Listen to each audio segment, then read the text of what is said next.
Everyone will be placed on mute to eliminate background noise, and the webinar will be recorded for viewing later if you wish. Credit information will go out later on today via email, and tomorrow we have a free membership orientation, and next week on the 8th we have our first mixer for the year at Kupro's Craft House. Today we are being joined by Lexi Ashland. She is a senior associate who represents local and national businesses in courts throughout California in matters involving the Equal Employment Opportunity Commission, the California Department of Fair Employment and Housing, and the California Division of Labor Standards Enforcement. Additionally, she litigates matters involving contracts, business torts, and unfair competition. With that said, I'll turn things over to Lexi. Good morning, everyone. Today we're going to try to go over some of the most important changes to you guys, basically, for employment and labor law for 2018. We're going to try to touch on some wage and hour updates, some discrimination and harassment, leaves of absence, disciplinary action and termination of employment, employment classification, independent contractors, arbitration, and some recent NLRB decisions. There is a area where you can ask me questions, so feel free to type your questions in, and as we go along I will try to answer them, but if I don't get them while we're actually going through the broadcast, I will circle back around at the very end. So feel free to ask any questions that you have. So we'll start with the wage and hour update.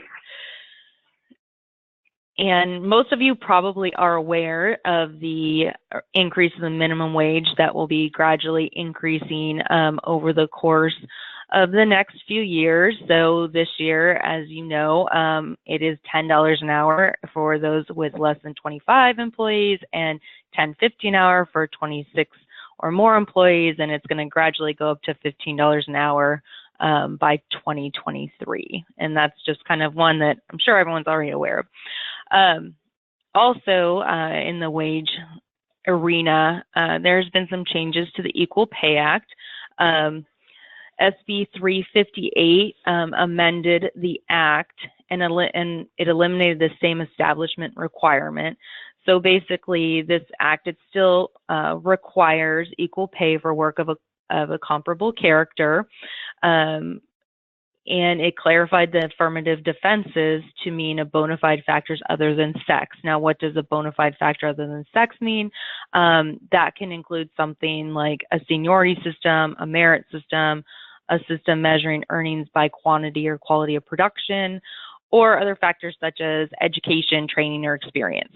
So if someone made a claim that they of wage disparity, then those would be the ways that an employer could try to defeat it. So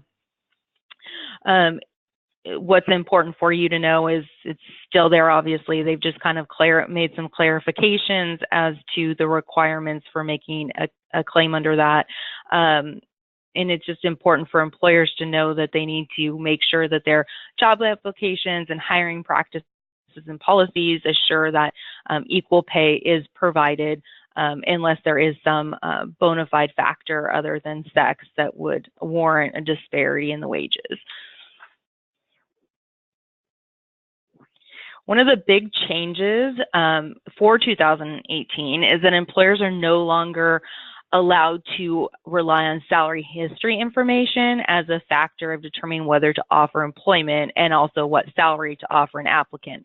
So there's a lot of employers out there with job applications that specifically have a box where you're supposed to put in what your salary was at each of your prior jobs.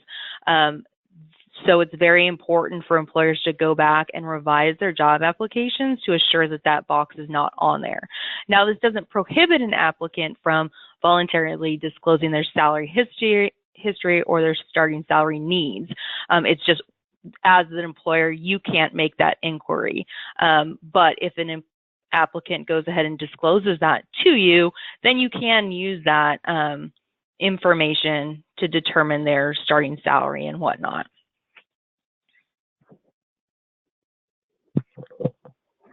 I'm sure many of you are aware of PAGA claims, and they've become quite prevalent over the last few years.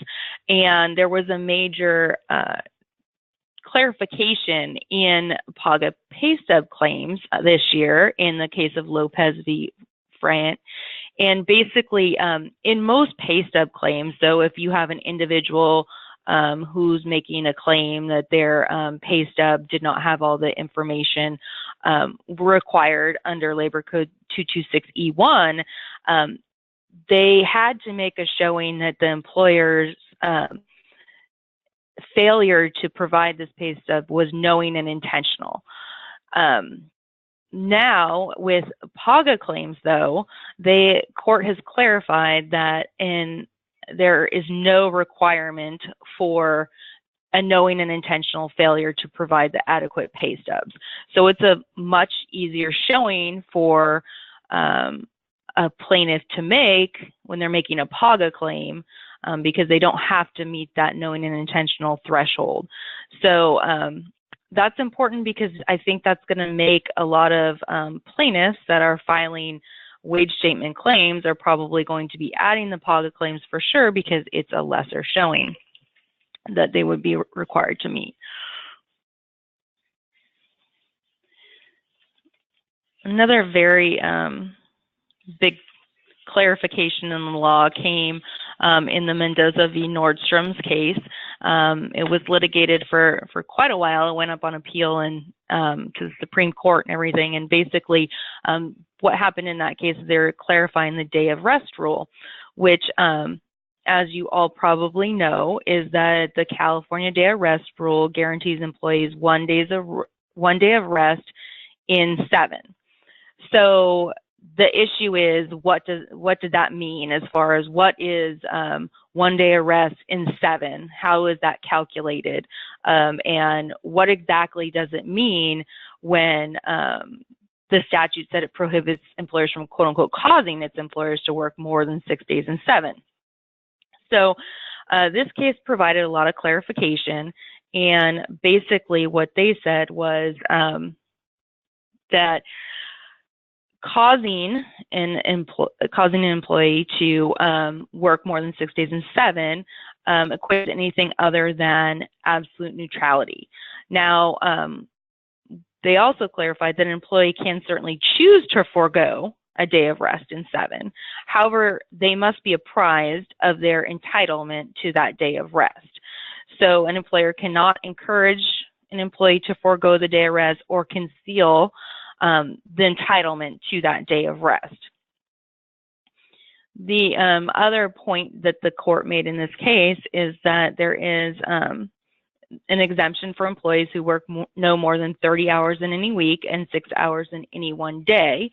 And that does not apply unless the employee works 6 hours or less on every day of a given work week. So if you have an employee that works 6.5 hours on one of the days in a work week, then that exemption is no longer going to apply to you. Finally, the other clarification they made is that the 7 days is to be calculated on a per work week basis and not on a rolling 7 consecutive day basis.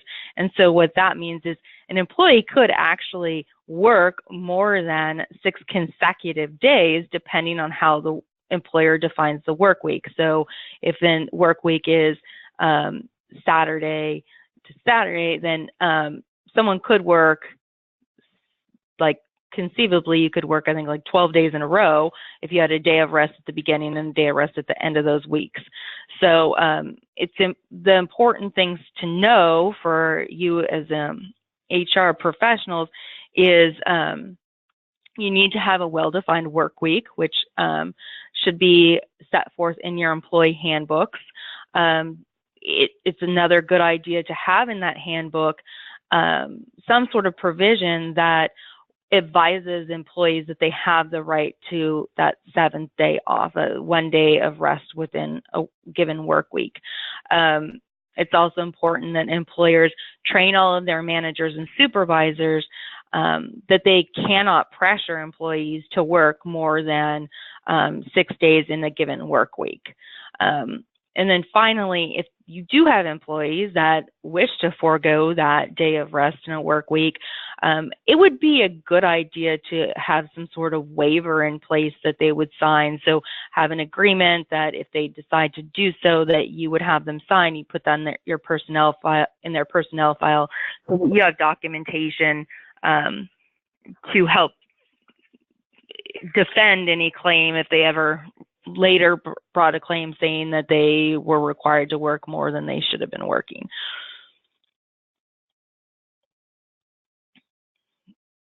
I'm sure a lot of you are aware of the going and coming rule, and basically what that rule is that typically most employees, when they're commuting to and from work, if they get any accidents during their normal commute, then they would not be considered within their scope of employment. And so therefore, an employer is not going to be liable to pay for any injuries or damages that result from that accident.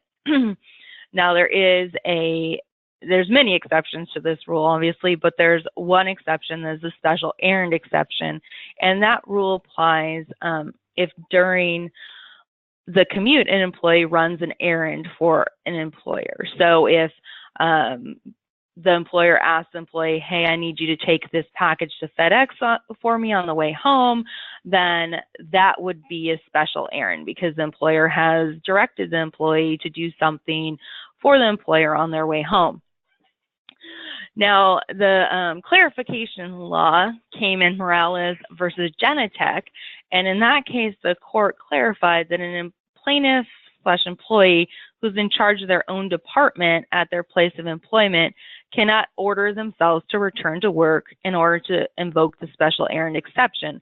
So basically what happened in this case was there was an employee who was in charge of his own department, and he decided on his own to go back to his place of work to pick some documents up and whatnot. And during the course of this trip, he got in an accident. And so he tried to invoke the special errand exception because he said, well, I was doing business for my employer and I went back to work to pick these things up and whatnot. And the court said, no, because you were in charge of your own department, you can't just dictate that you're going to go back here simply to invoke that special errand exception.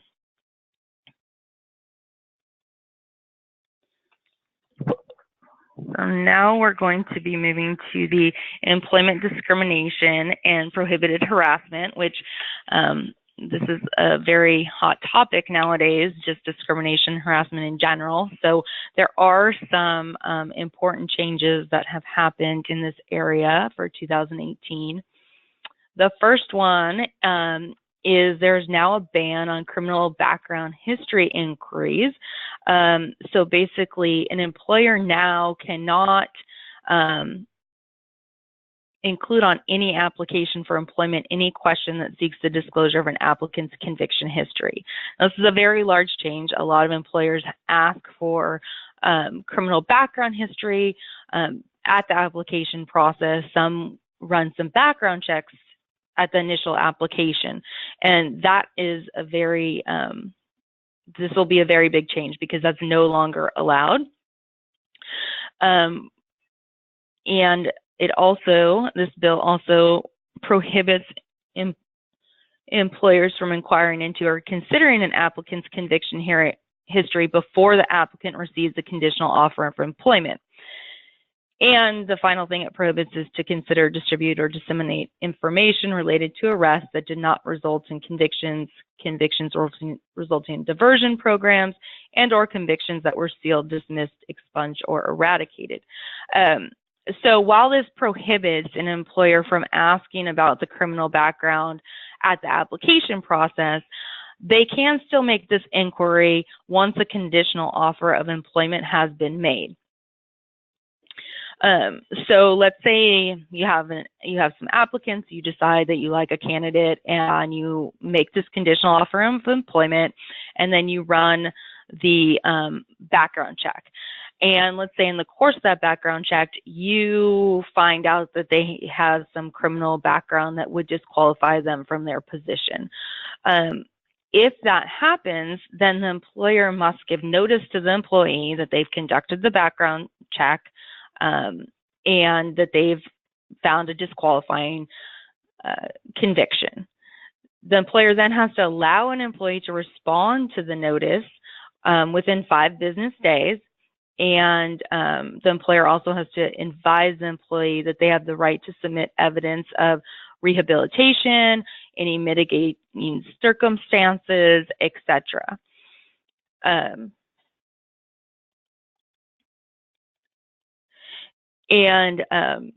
If that happens and you give the 5 days notice, and then the employee comes in and tells you, or the applicant comes in and tells you that they are trying to get information in order to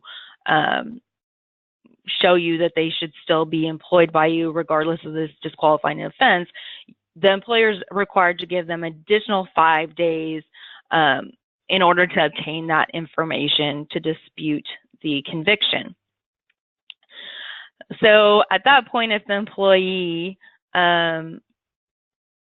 responds and the employer still decides to deny employment to that employee, then the employee must be notified in writing, and they must be advised of the final decision to deny employment. They must be advised of the procedure to challenge that denial, and they also must be advised of their right to file a claim with the DFEH as a result of this denial of employment. Now, there are, I think everyone is probably wondering if there are any exemptions. There are. There's exemptions for positions in which the government agencies are required by law to check a conviction history, positions with the criminal justice agency, farm labor contractors, and positions for which the employer is required by state, federal, or local law to check the criminal history or to restrict employment based on criminal history. So if you are in any of these industries, if you're actually required by statute to check the criminal background history, then you can still do so. Otherwise, you no longer can do so. So it's really imperative that you not only go and change your application, but also change your hiring practices and train all of the people that are responsible for job interviews and the hiring process, that they can no longer make these inquiries. You'll also need to make sure to develop your own procedure and train your managers, supervisors that are doing the hiring about the process that must happen if there is a disqualifying offense and you're going to deny employment. And it would be advisable to come up with a notice that would be sent to the employee telling them that their employment has been denied based on the background check, and then advising them of their rights to file the claims with the DFEH, etc. Now, AB 450 is about immigration enforcement in the workplace, and this is designed to protect immigrant employees from workplace raids. And basically what this law does is it bars employers, both public and private, from voluntarily consenting to permit an immigration agent to enter into non-public areas of the workplace unless the agent actually provides a judicial warrant or it's otherwise required by federal law. So AB 450, again, prohibits entering into any non-public areas of the workplace absent a warrant, and it also prohibits access, review, or receiving employee records without a subpoena or a court order. So what's important for you to keep in mind with this new change in the law is that all of your personnel that work in, let's say, your front office, or maybe are in a warehouse and would be near the entrance, just pretty much anyone that might have contact with any sort of immigration agent, that they need to be advised that they no longer can allow entry into the facilities and a search unless they're presented with a warrant or unless there's federal law would require it. There's also new posting requirements that you have to basically post this information in the workplace on your normal employee posting areas.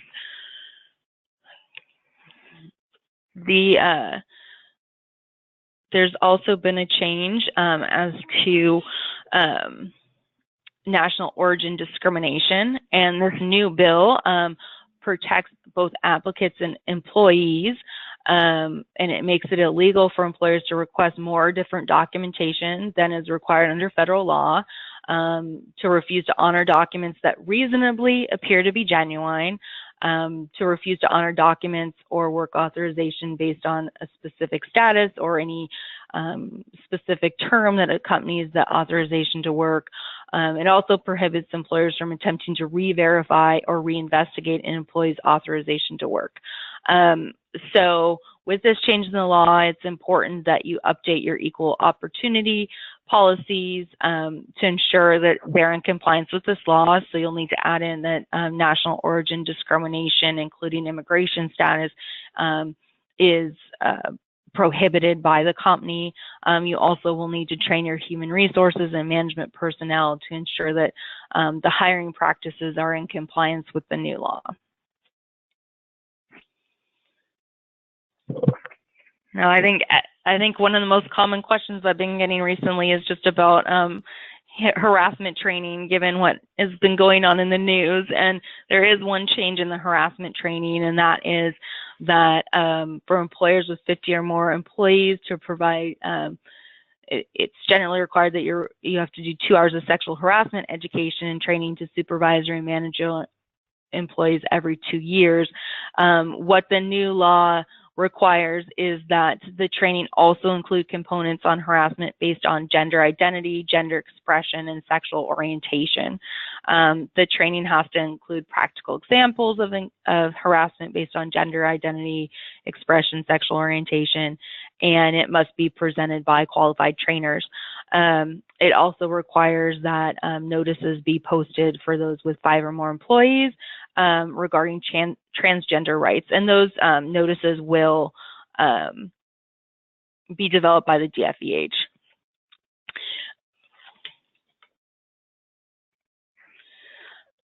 So this was quite a troubling case, and this is a case involving a sexual assault. And ultimately, what happened is the court found that an employee is protected from sexual harassment at the hands of a non-employee when the employer knows or should have known of the conduct and fails to take immediate and appropriate corrective action. Now, this is a very extreme example and of sexual harassment by a non-employee, but I'll just kind of go over the facts so you can see the scenario. But basically, this was a hotel, and there was a trespasser at the hotel. On the first occasion that the trespasser came on the premises, he asked the housekeeper if he could use the restroom. He told the housekeeper that the room she was cleaning was his cousin's room, but he didn't have a room key. And then he made some sexually harassing comments. He showed the housekeeper a handful of $5 bills and offered her money in exchange for sexual favors. A maintenance worker overheard this trespasser's sexually harassing comments, and he went in and he helped the housekeeper persuade the trespasser to leave. Well, then the trespasser decides that he's not done, so he then goes to another hotel on the 3rd floor of another building. So this was like a hotel that had multiple buildings. So then he goes and he approaches another housekeeper who was cleaning a room, and he then, again, he propositions her, he offers her money in exchange for sexual favors. She closed the door on this trespasser and reported the incident to management. So the housekeeping manager used his walkie-talkie system, and he broadcast this trespasser's activities and location to the other housekeeping managers. He did not, though, go to the building where the second incident occurred with the trespasser because the ultimate victim's supervisor was assigned to that building. And that supervisor, he checked the 1st floor of the building, but he didn't check the 2nd floor, which is where the victim was working at the time. So while this is going on, the trespasser goes to the 2nd floor of this building and the victim was cleaning the room. Her cleaning cart was parked outside of the room door, and she was going to put her supplies back inside. The trespasser confronted her, and he blocked her from exiting the room. He then pushed the cart to the side, pushed the door open, forced her in the room, asked her to close the blinds. She said no. She tried to get away from him. He grew agitated, and he ultimately punched her in the face, knocked her out. She ultimately regained consciousness, and when she regained consciousness, the trespasser was sexually assaulting her on the bed. He sexually harassed, assaulted, and battered her for over 2 hours. During that entire time, her cleaning cart was outside of her room, and no one from the hotel came looking for her. So 2 hours have gone by. Another housekeeping employee knocked on the hotel room door where the victim and this trespasser were to deliver a crib. The trespasser answered the door and told the employee to leave the crib outside. The employee did that and didn't ask where the victim was. A short time later, the trespasser left, and then the victim called housekeeping for help. No one answered, so she had to call the police. The police came, whatnot. So obviously, this is a pretty extreme example of something that could happen with a third-party non-employee sexual harassment. But the important thing to know is this is an instance where the trespasser was there. The management had reason to know that this guy was going around and he was propositioning the housekeepers and whatnot. And they really didn't do their due diligence to check to try to find this trespasser. They had another employee who, went to her room, didn't do anything about it. And, people should have really been on notice at that point that something was going on. But the lesson to be learned is hopefully nothing this extreme ever happens to any of you. But if there is some potentially harassing behavior that's going on by not only obviously an employee, but a non-employee visitor, that the employer acts to immediately put a stop to it.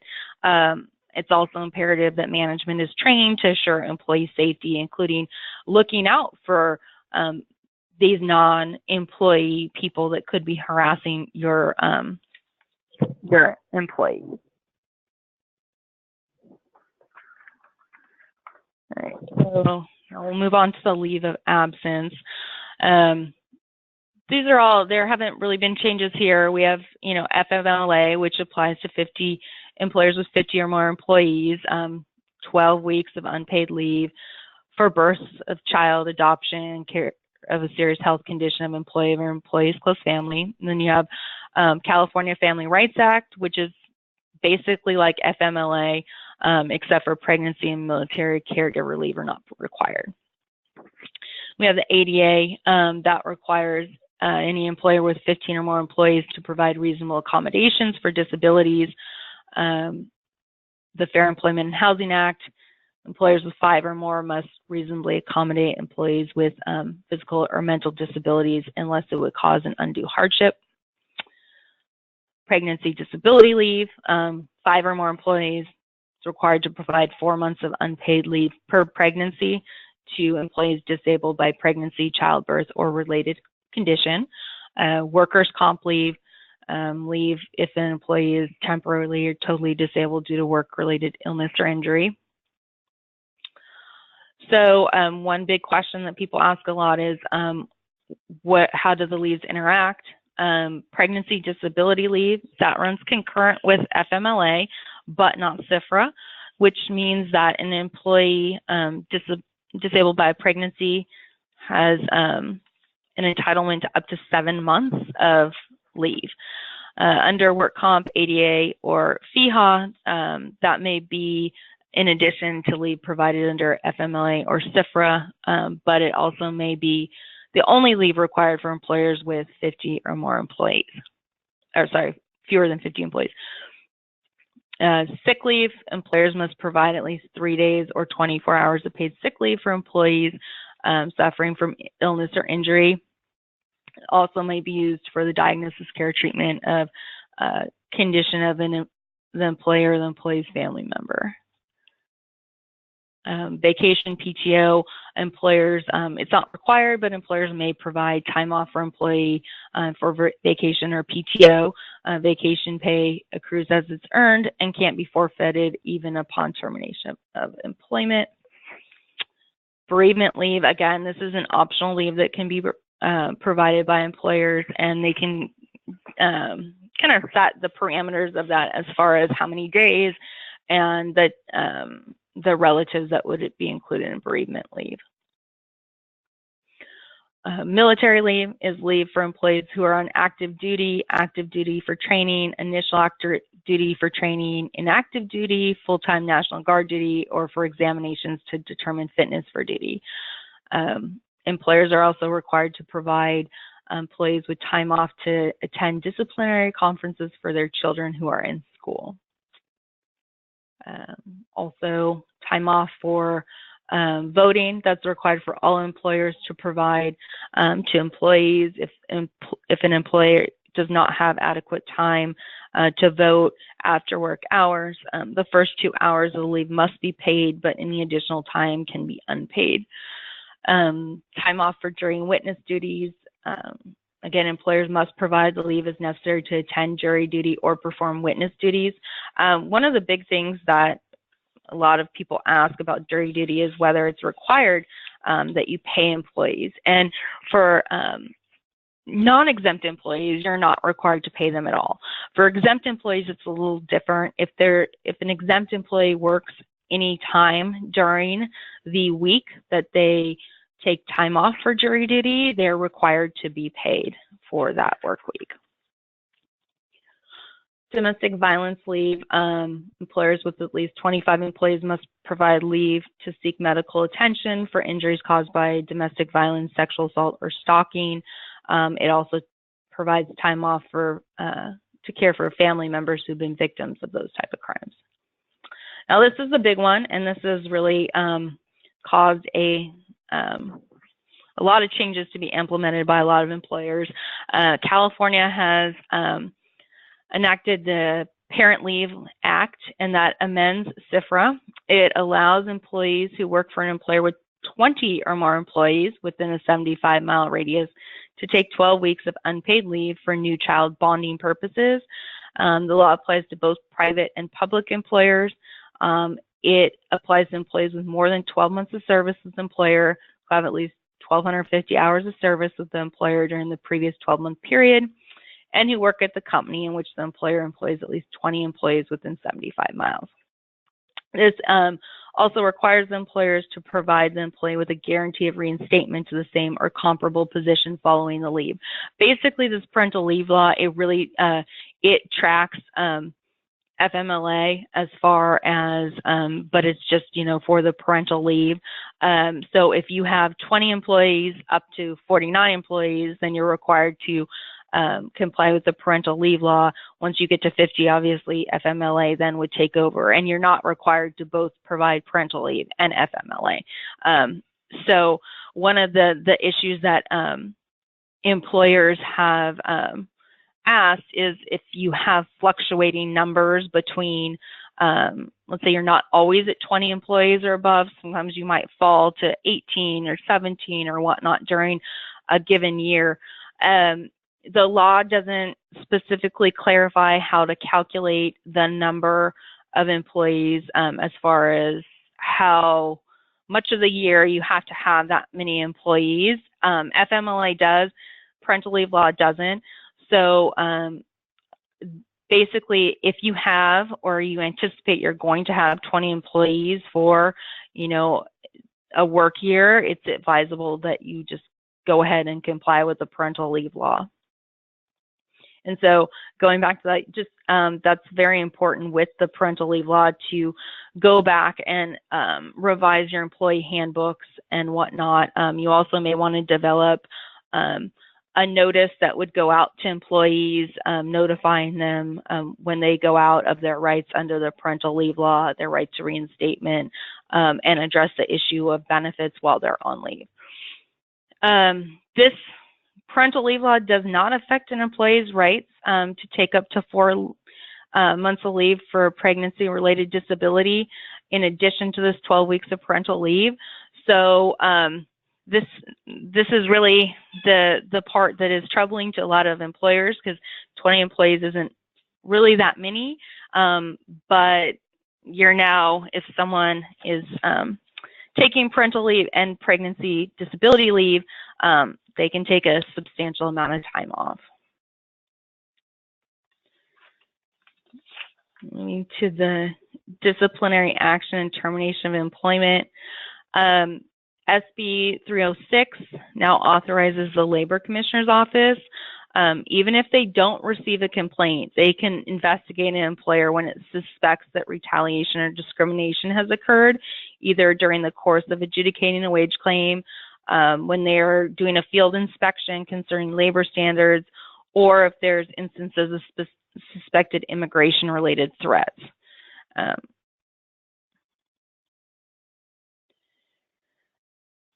think we all know that in general, in California, employment is at will, unless there is some sort of agreement to the contrary. However, employers and employees may limit their otherwise at-will relationship by contract, either expressly or implicitly.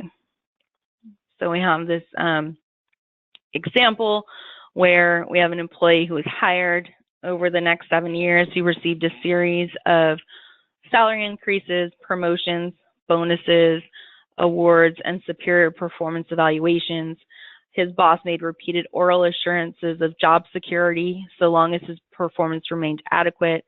His employment document did not expressly state that his employment was at will. The company also maintained a written termination guidelines policy that set forth express grounds for discharge in a mandatory 7-step pre-termination procedure. About a month after Will's most recent promotion, he was terminated. He filed a claim against the company alleging he had been fired in breach of his employment contract. So how is the court likely to rule here? It's kind of difficult to take answers, but basically in this event, this is an instance where it's very likely that the court's going to find that he had an employment contract and he was not at will. And why is that? Well, first, progressive discipline policies can be very problematic because they can have the unintended consequence of creating this expectation that if an employee improves their performance, then it guarantees that their employment will continue. So if you have, it can be problematic if you have a very specific mandatory progressive discipline policy. It can start affecting the at-will presumption. Also, when oral assurances of job security and consistent promotions during performance reviews in conjunction with promotions, that may imply that the employment status is not at will. So it is very important to make sure that your managers and supervisors and whatnot are not making any oral assurances of job security to people, saying things like, oh, you know, you'll be here for life, or as long as you continue to improve, you'll always have a job here. Things like that can create a problem if ever a claim is filed. So to ensure that at-will status is maintained, you should ensure that all your employment documents, including your handbook, offer letters, disciplinary policies and procedures, contain disclaimers that an employee is at will. And again, proper training of supervisors and managers is imperative. So I think you all probably know you can't terminate an at-will employee for an unlawful reason, such as any protected category like the ones listed there. If that happens, then obviously you'll be subject to liability. Other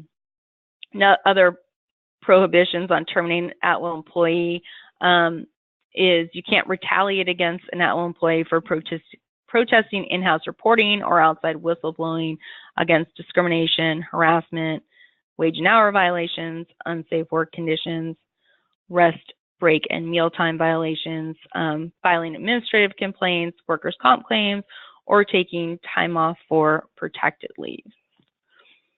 So as far as discipline and termination, when you have the at-will employees, to best protect yourself from claims is to always have proper documentation of disciplinary action and performance.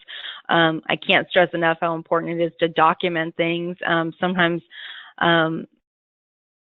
HR professionals or supervisors, they don't document enough. They think that they may remember everything down the road, but the documentation is important not only for the employer just to have to be able to recall what specifically happened down the road, but it's really important that because if someone does file a claim, to go back and have documentation of everything that has happened.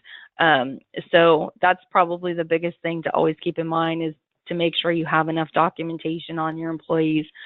It's also important to always apply your policies consistently. If you aren't applying them consistently, then obviously you run the risk of having someone say that you're treating a different classification of people differently. Standard of conduct policies should be implemented and maintained. Those should be set forth in an employee manual, and it's always a good idea to also provide some training at like an employee meeting or something like that about appropriate standards of conduct. When you are terminating an employee, one way to really limit the risk is to consider having them execute a severance agreement. Now, that may not be feasible for some employees, but you know, depending on the circumstances of the termination and the person's employment, it is definitely something to consider. But you want to make sure that you have a very well written severance agreement that would prohibit them from filing any claims against you in the future. All right, so another kind of hot topic in employment law recently has been classification of independent contractors. And the misclassification of independent contractors can have very substantial implications for employers. It subjects them to a lot of liability, including the failure to pay minimum wages or overtime, unpaid taxes and unemployment insurance, failure to provide benefits, and there's a lot of penalties and fines involved if someone is misclassified as an independent contractor. So it's really important that employers make sure that they have their employees and independent contractors classified properly. There's many tests that are used to determine whether someone's an employee or independent contractor. Workers' compensation, unemployment insurance, DLSE, and DFEH all have their own standards for testing it. But really, some of the major things are common to all of these tests. As you see here, this is the workers' compensation test, and one of the most important factors is the right to control the manner and means of performance. And that is the most important factor across all of the different tests that are used to determine if someone is an independent contractor. So if an employer has the right to control the person, it is more unlikely that they're going to be properly classified as an independent contractor.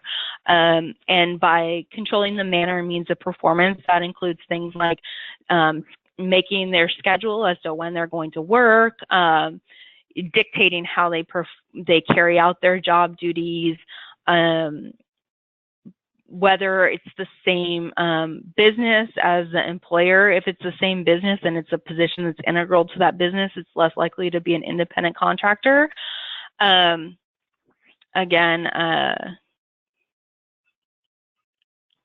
as you see, unemployment insurance, some of the same factors. It's really the employer control is really the most important factor in the analysis. The right to discharge an at-will employee also constitutes a strong evidence of the right to control. Again, wage and hour laws, the DLSC uses the economic realities test. And again, you'll see these are kind of the same factors: engaged in a distinct business, whether the work is regularly part of the business of the employer, whether the principal supplies the tools, the duration of the work, the method of payment, the understanding by the parties, and then obviously the right to control the work. And again, FEHA, it's again a totality of circumstances test, but again, you see right to control, independent business, control over time and place of work, the supplies, and that the independent contractor has a different skill set than the other employees of the business. So, recent case law, this Linton v. DeSoto Cab Company came out and found that even though there was a employment disclaimer in the lease agreement, and the fact that the plaintiff, as a taxi driver, had a lot of control over his job, there was still strong enough evidence to find an employment relationship.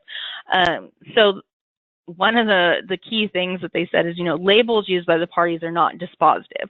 And I think a lot of times people will get hung up and say, well, I've classified them as an independent contractor, therefore they must be. And even if the person agrees they're an independent contractor, that is not dispositive at all. Also, the degree of freedom that a worker has doesn't automatically mean they're an independent contractor. Really, the issue is the control.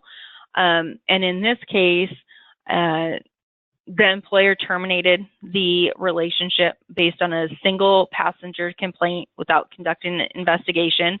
So basically, the employer had the right to terminate the taxi driver at will. The defendant monitored his driving. Again, that shows control over him. He required social security number and maintained his personal information. He was required to return the taxi cab on request, and his vehicle could be leased to another driver if he was late. So that shows another degree of control over him, and also here the employer is supplying the tools that are necessary to do his job. And the taxi driver didn't represent himself as an independent business, and he couldn't drive a taxi cab except for that specific taxi cab company. And so that again shows he had a degree of control over the employee.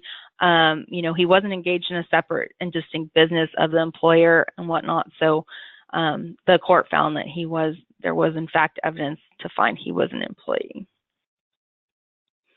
So another scenario here, we have Tom. He transports boxes of cupcakes for Diana's Bakery. Diana provides Tom with a car and uniform that have been customized with her company name. He's been trained in the procedure for delivering the orders, which includes a specific manner of greeting customers, and at the close of delivery, a recitation of Diana's company slogan. Although he receives a list of addresses from Diana, he can deliver the orders in any order he chooses. He's not permitted to run personal errands in the company vehicle. Is he an independent contractor or an employee? Well, in this case, again, he's more likely to be found to be an employee. The employer supplies the tools necessary to do the job, i.e. the van. They provide very specific instruction as to how his job's to be carried out. And even though he has leeway to determine when to make deliveries, he still has such a control, the employer still has such a degree of control over him that it's enough to find an employee. And we're almost kind of to the end, so I was going to try to do the questions, but I'm having trouble. I'm having trouble getting to the questions. So, so someone else. Box, so if you hit the little arrow, there's a little box with an arrow that points out. If you hit that, it will make it bigger for you. Okay.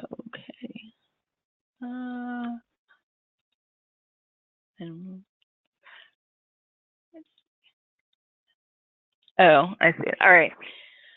So, the slides that we can download. I can certainly provide the slides that that can be downloaded. So the next question was, it goes back to the salary history inquiry, and can we ask what salary the person is expecting? And again, that kind of goes back to the you can't ask their salary history. You can't ask and you can't ask like what they're basically expecting. All right, so then so does a special errand exception end once the errand is completed? No, so if the person, so in the example I used earlier, the employer asks the employee to go to FedEx, let's say on their way home from work and drop a package off, and then the person goes home, it's most likely that they're still, from the time that they go to the errand home, that would probably still be found to be in the special errand exception. However, if the person then continues to make a lot of other trips, let's say that they then decide to go grocery shopping, and then they decide to go out to dinner, and they decide to do X, Y, and Z that are all personal, then I think that a court at that point could say that the special errand exception no longer applies. But definitely if the employee is just going on the errand, going home, that I think the court would be inclined to find that they were still on that special errand exception when they drive home.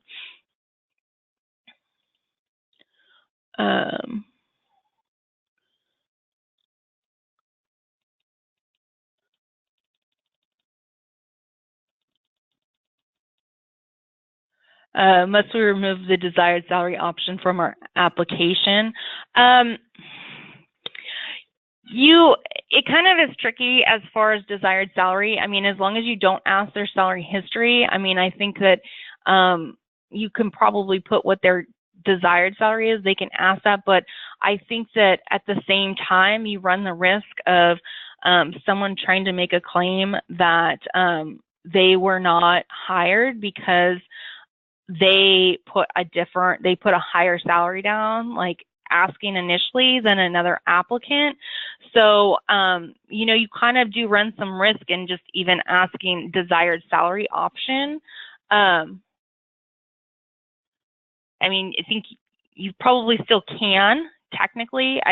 I would be very careful, just because I think that somebody could come back and say, like, hey, like, this is clearly, like, really, even though it is not salary history, technically, I mean, most people, when they put down what their desired salary is, it's usually based on their salary history. And so I think that's where you could run into problems, is someone could say, well, there is, even though it's not directly asking it, it is seeking it in a covert way, basically. So I think, it's not directly prohibited, but I would be very careful with doing that, because I think that you could run the risk of having a claim.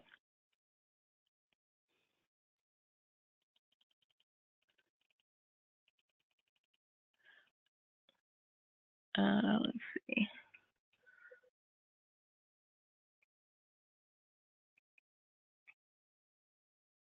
Okay, so somebody wanted clarification as to the FMLA, CFRA, and also the parental leave. So FML, if someone is, if an employer has 50 or more employees, then they're going to be subject to FMLA. If they have 20 to 49 employees, then they're going to be subject to the new parental leave law. So an employee isn't going to get both of those. I think where the confusion is that if somebody takes parental leave, they can also take the pregnancy disability leave in California. And so that's what makes it like a very long leave, because they get their pregnancy disability leave and they get parental leave, and those don't run concurrently.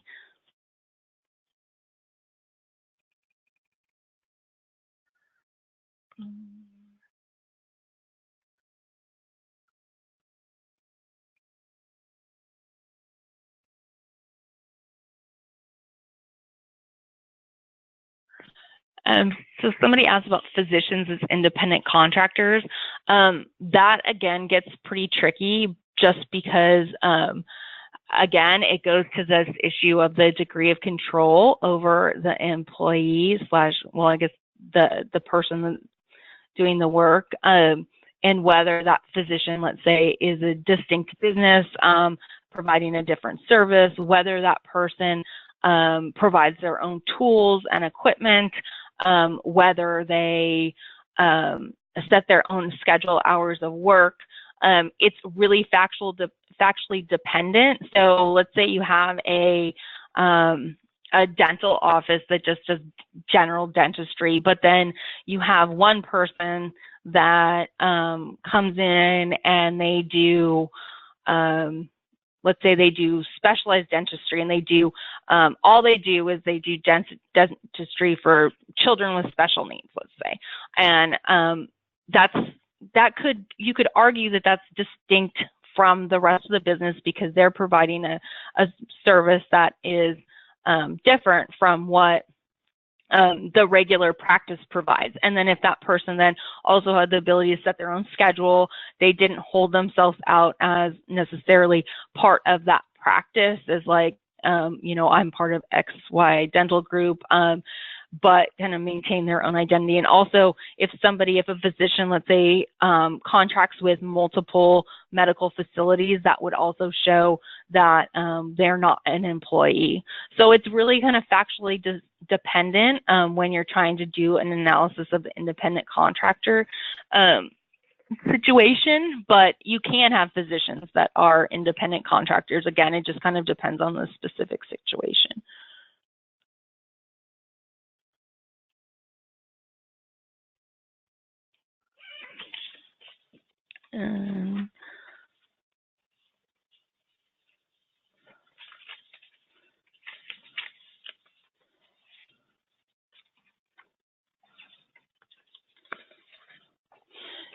Okay, so I'm getting a lot of the salary questions again. So again, as I said, like you can ask an employee for the starting salary needs. As I said, you just want to be careful in how you word that. And as far as if somebody asks for a salary range for a job, that in the applicant requests the salary range for the job, then you can certainly provide that. I don't think that you have to, but I think it's probably something that might be worth providing to an applicant. As I said, I don't think it's required that you have to give the salary range, but again, it's probably a good idea because if the salary range that you have is not what the person's looking for, then why waste your time with having them apply in the first place?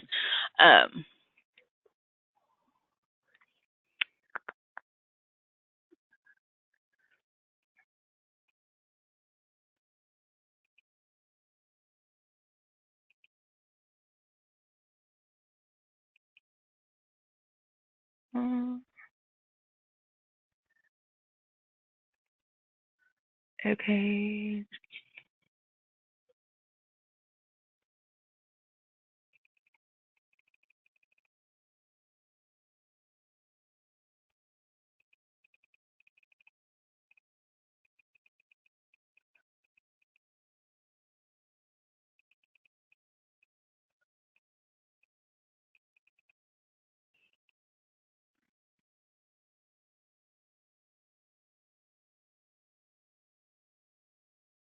Okay, again, I got another salary one. It's okay to ask what they want. You can ask what they want. I just want to it's okay to say like what their salary need is. You just want to make sure that you word it correctly. Like you don't want to have wording in there like that would infer that what their salary history is. You just want to make sure that it says like, desired starting salary or salary need, something to that effect. You just want to make sure that it doesn't have any, don't link it to their prior history. I would probably put it in a separate section then from their employment history. So have it in a different area of the application, like desired starting salary. And, you can ask them in an interview, like, what is your desired starting salary?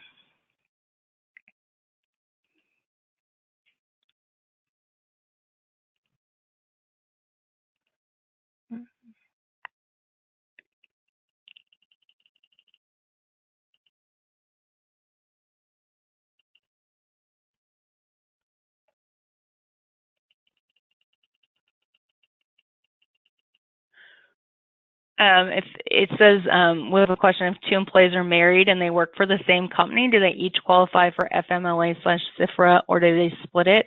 They each would qualify. Now, one of the issues that comes up when you have two employees that work for the same company and they both want to take leaves is oftentimes they'll ask to take leave at the same time. And that really is in your discretion as to whether, you know, you're going to let them both take it at the same time, I guess. But they are they're both entitled to leave because it's like both their right. If they work for different companies, they obviously could both take the leave.